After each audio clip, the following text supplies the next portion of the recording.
Hi, everyone. I'm very excited to be joined today by a guest named JD Barker, who writes suspense thrillers, I believe, and he's here to talk with us about a few different topics, so autism and creativity, how autism influences the writing process, and I'm also kind of curious to hear his thoughts on whether there's any connection between autism and his interest in the horror genre in particular. So, if I could just start off with, how did autism influence your experience growing up and how others treated you, and what were some of the more challenging parts of growing up autistic? Oh, wow. How much time do we have? Pretty much as you So, do.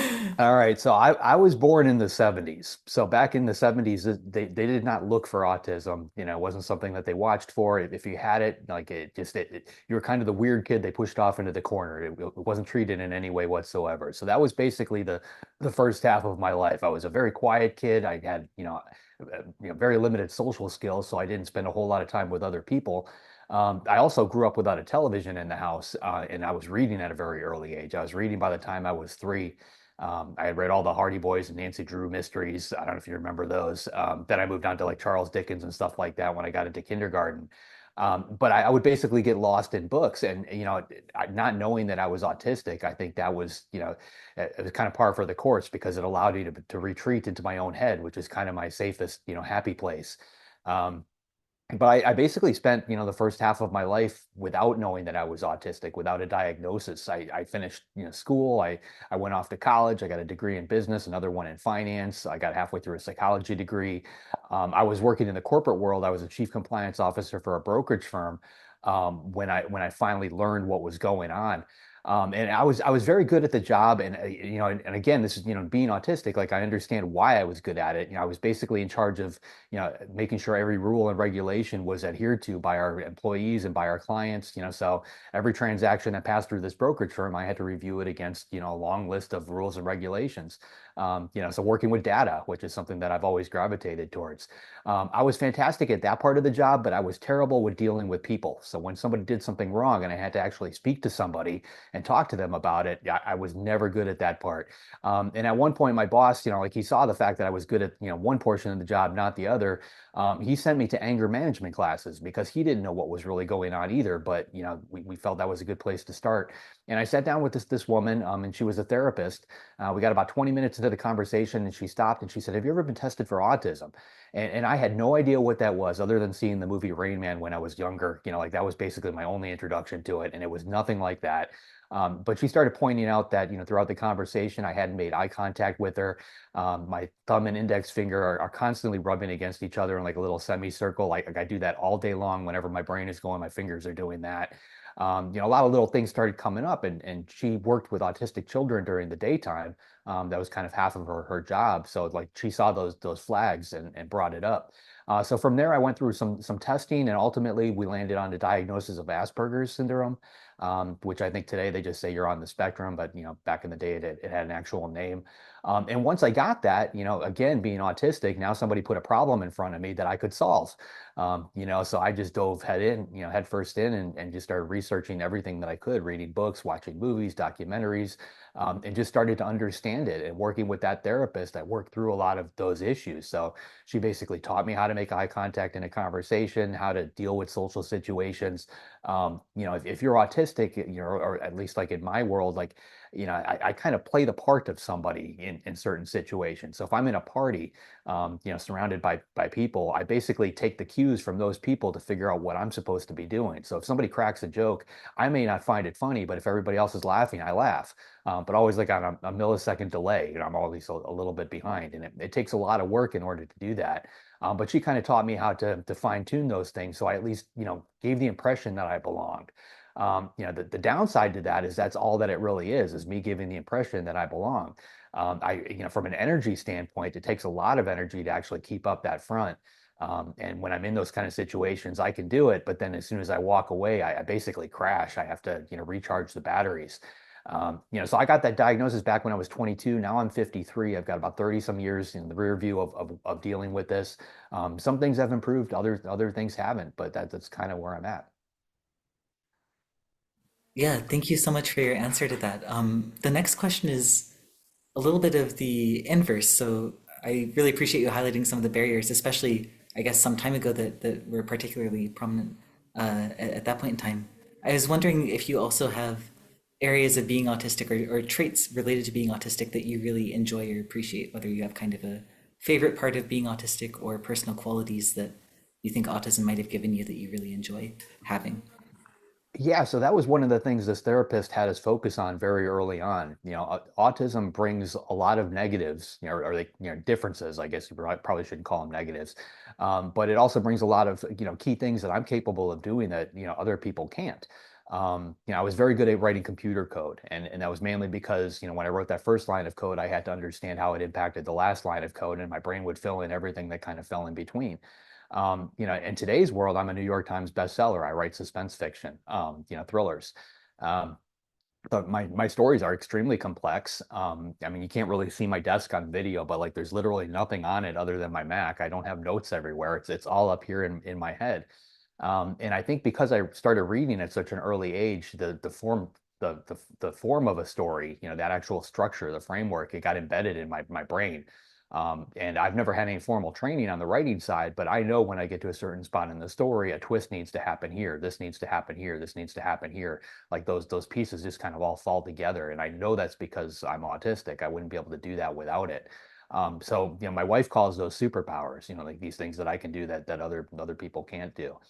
So I've learned to double down on them, over time. Once we figured out what those things were, where I excelled, I just kind of used those things as, basically a roadmap for the future, and that's what I do. Yeah, absolutely. I think my next question is kind of related to the to your writing, which is the sort of the broad question is whether you think being autistic has influenced your interest in this particular genre in any way. And then one very specific question that I'm really curious to get your thoughts on is whether you see any connection between how autistic people often navigate social situations, where often there can be barriers in indirect communication, or as you alluded to earlier, people might often be expected to laugh at a certain time when there's all these unwritten rules, and sometimes things can seem very pleasant on the surface, but people might be communicating something indirectly in some capacity. And I find that in horror, that I don't have much knowledge of the horror genre to be honest, but it seems like there is almost an extension of this where things start off appearing to be very normal or typical, and then there's a lot going on under the surface. So I was wondering if you see any parallels between, um, I guess, the social situations in horror and life as an autistic person socially, or whether that's kind of off track. Yeah, so it's not just horror. I actually write horror. I write thrillers. I bounce back and forth between the different genres. But what I've found over the years is, like I had mentioned, the way I have to portray myself in a social situation. I'm acting. I'm basically mimicking what I see other people do. When I write, I'm essentially doing the same thing. I'm mimicking what people should do. And I think a lot of it, like it all plays together. Like if I'm at a party and somebody says something, like my brain immediately answers that particular question, figures out what that person is going to say next, figures out what I'm going to say next. And, before you know it, like I've already worked out that entire conversation in my head. But, only a second's gone by and everybody else is still talking.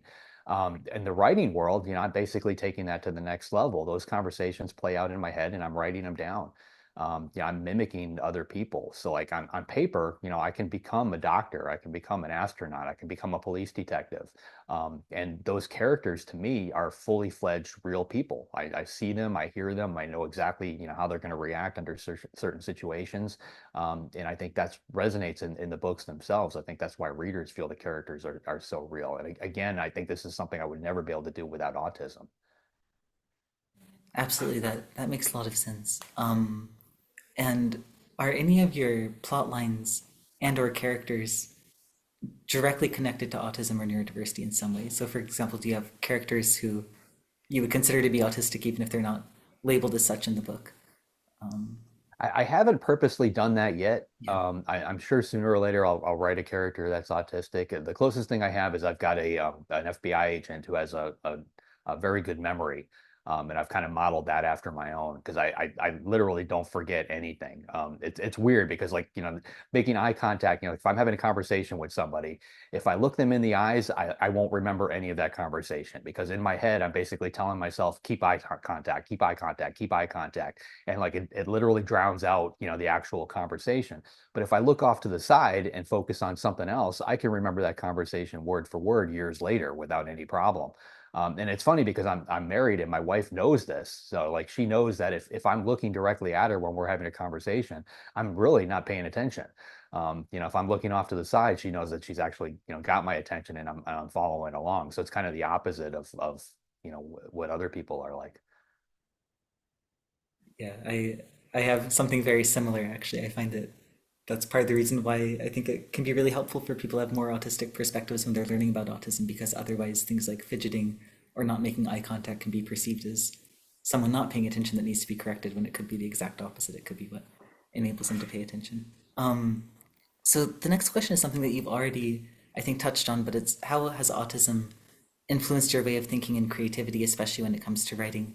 But maybe the sub question under that is, do you find that you are able to sort of hyper focus on stories? Do they ever become kind of all consuming in your thoughts, or something that you lose track of time thinking about because you're so immersed in them? And if so, what is that experience like? Well, I mean, if I were a writer back, when I was 21, so before I got this diagnosis, I think I probably would have sat down at the computer and I would have probably wrote for 10, 12, 18 hours or something straight, literally till, exhaustion. And then I would have just fall over and probably get up and do it again. I've learned, since then, not, obviously not to do that. And to pace myself. And I use structure, like literally everything in my life is structured. But my schedule is structured too. So I write first thing in the morning. I start at 7 in the morning and I stop writing at 11 in the morning. And then I turn on the internet. Prior to that point, I keep the internet off because once emails start coming in, I can't get anything done. But then I do the business side of being a writer and I do that until 3 o'clock. And then I that's when my quitting bell goes off. So like that structure forces me to take a break. Um, the writing for me is very similar to putting a problem in front of me. If you put a puzzle in front of me or something that I need to solve, I need to solve it. It's very difficult for me to get up and do something else, put it aside and come back to it. I can't do that. So even when I get up from my desk at the end of the day, I go for a 5 mile run every day. My brain continues to work that story. So I left the characters, in this particular situation, my brain is already figuring out what comes next, what comes next, what comes next.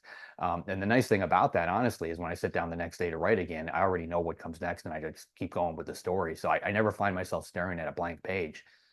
Where a lot of writers do. And I think, I'm coming up on my 10-year anniversary as a full-time author. It's going to be in about 2 weeks. I don't think I would have been able to do that, or I'd be able to continue if I didn't have, that kind of throttle, I guess, on it. If I went, full out every single day, I think I would have burned myself out. Absolutely. I think that sustainability is something that is sustainability, and building that into your schedule is such a key aspect of life. And I imagine something that does kind of come with age to some extent, or with experience at least. Um, One maybe slightly unusual question I have is, essentially in the past few years, there's been emerging research within the autism field that shows support for the double empathy gap. So the idea that on average, autistic people can connect relatively well with other autistic individuals, and just as non-autistic individuals on average can connect relatively well with other non-autistic individuals. And of course, there will be individual variation within that. But I was very curious whether you find that this extends to writing as well. So, to the best of your knowledge, do you find that your writing tends to disproportionately attract autistic or neurodivergent readers? Or on the, I guess on the other side, do you ever find that you're drawn to reading writings that are written by authors who are themselves autistic or neurodivergent, or perhaps just uh, eccentric or socially atypical in some way? It's funny because the publishers don't ask that question. Like I can tell you Of that my course, average yeah. reader is women 45 and over, but they don't dig that far down. I do get contacted by a lot of people, but I speak so publicly about this too. I think that plays into it.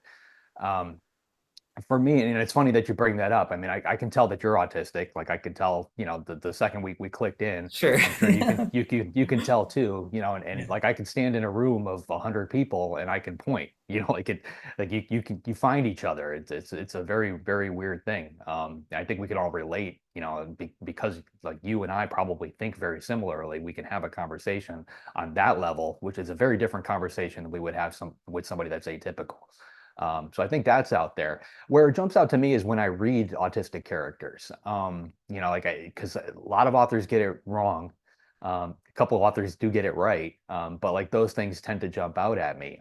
Stephen King has got a character named Holly Gibney, and like I've known Steve for years. We email fairly regularly back and forth, and he's never told me like where he's gotten the information, what he's based his character on. But he's been dead on. Like she's been in I think 4 books at this point, and as an autistic character, her traits, her thoughts, her mannerisms, everything are spot on.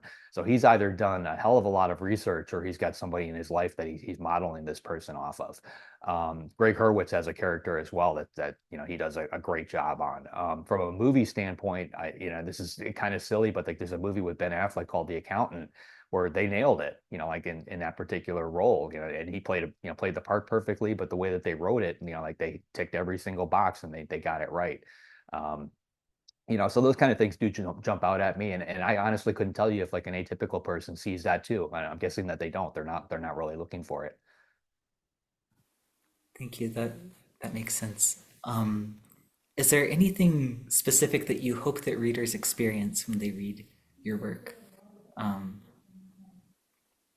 In general, I write an author's note at the end of every one of my books, and in one of them, I called what I write literary popcorn, and that's essentially what I'm shooting for. Like I don't try to create some big social message. I don't want to teach you a lesson. I don't want to throw morals in the face of the reader. I basically want somebody to pick up the book, have a good time, enjoy themselves just like they would sitting down watching a movie, and then close that cover and then move on, and hopefully they think about it for a little while after.